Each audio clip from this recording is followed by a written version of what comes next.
Looking back, I think I got really lucky because it just so happened I had started working on flexibility at the same time as getting into these animal-like movements you've seen on strength side.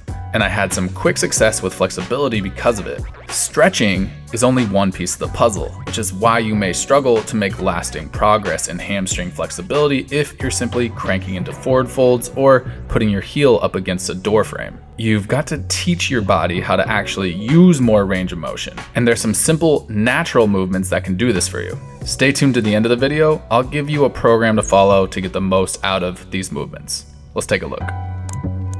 The bear walk is the bread and butter for gaining hamstring flexibility because it teaches you how to connect the upper body to the lower body in a forward fold position.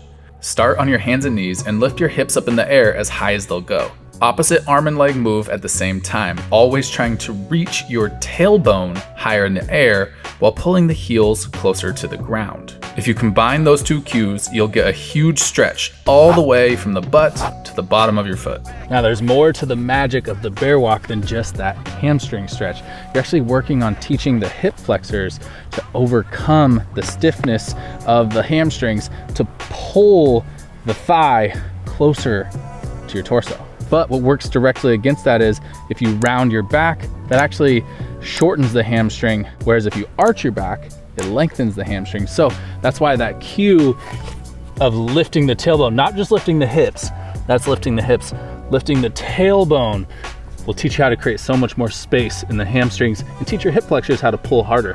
When you first start working on this, yeah, your knees are gonna bend, your heels will come off the ground, and your back is gonna round. But just stay persistent and it will keep getting better. The squat fold combines two fundamental positions, the squat and the forward fold, and doing them in sequence will actually make you better at both. Start in a squat, and now lift the hips to the sky while keeping the head as close to the ground as you can. And do this while holding onto the backs of the legs or the feet for leverage, before returning to the squat. But if it feels better, you could use a strap or a band under your feet like this. Moving between these two positions has a ratcheting effect. Each time you return to the forward fold, you'll get a little bit deeper. And if the squat is hard, just do the best you can. Letting the heels come off the ground may even be helpful. Here's why it works. When I sit in a squat, no matter how good my squat is, my thigh is really close to my torso, but there's no tension on the hamstrings because my knee is bent.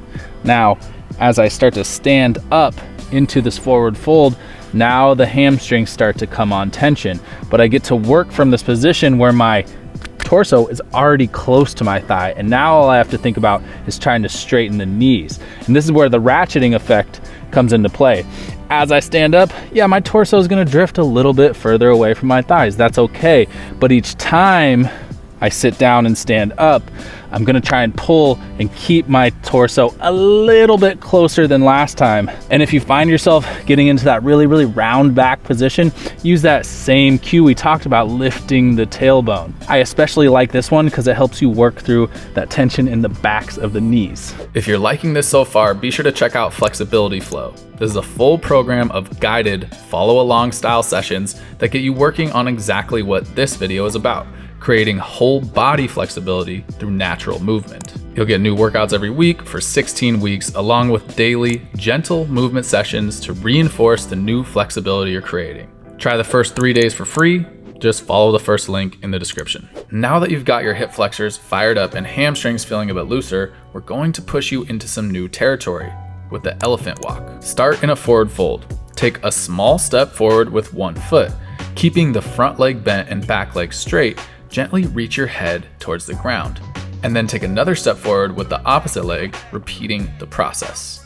Start with very gentle bounces, but as you gain some confidence, you can really give it some power, pushing beyond positions you thought possible at the beginning of the session. When I was younger, I never really understood why we had to do a forward fold, a hamstring stretch, but then also do this one where we cross the leg over and do another hamstring stretch. But there's actually something really important here. When you cross your leg over, you rotate your pelvis towards that front foot, and that opens up the whole back side of this hip here. Think muscles like your piriformis inside of your hip, but then also even the back side of the pelvis, the SI joint. But for me, the problem with this stretch where you cross the leg over is sometimes I'd feel like my leg would be going numb while I was in it. And that's why I really like this elephant walk. We get to get into the position without needing to hang out in it and move through it. And if your piriformis or your SI joint's really tight, it could be the thing that's actually holding you back from gaining more hamstring flexibility. The assisted Cossack squat is an honorable mention. It's not essential to get your forward fold better, but it will really help if you want to start opening up the hamstrings in a wide stance like this. Grab onto something stable in front of you. A post or a ring work great.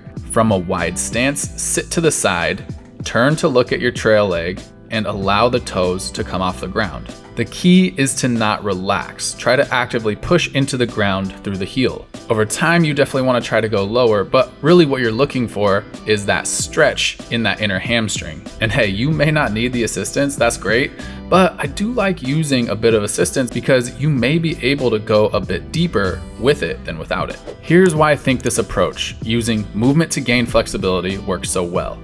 Many of us are disconnected from our bodies, and conventional exercise and stretching can make us feel even more disconnected because we start to think of our bodies like robots. The pecs are for bench press, and the hamstrings are for deadlifts. But the more we can restore the connections of the body to their intended use, the more the body feels safe and competent, which will make it more receptive to the strength and flexibility training we're doing. So, as promised, here's the program to follow. Just take a screenshot of it for reference. Do this workout 2 to 3 times per week. Start with bear walks for 90 to 120 seconds and take breaks if the arms get tired. Then do squat to fold for 10 reps and hold in the forward fold for 3 seconds each rep. And you'll repeat those 2 in succession 2 to 3 times. Then we'll move to the elephant walk for 60 seconds. And then the optional movement here is the assisted Cossack squat, 5 reps on each side. And you'll repeat each of those for 2 to 3 times. You can do these workouts as standalone sessions, but they also fit really nicely right at the end of a workout you're already doing. Guys, we want to hear what you're interested in. Leave us a comment below what you would like us to make a video about, and we'll see you next time.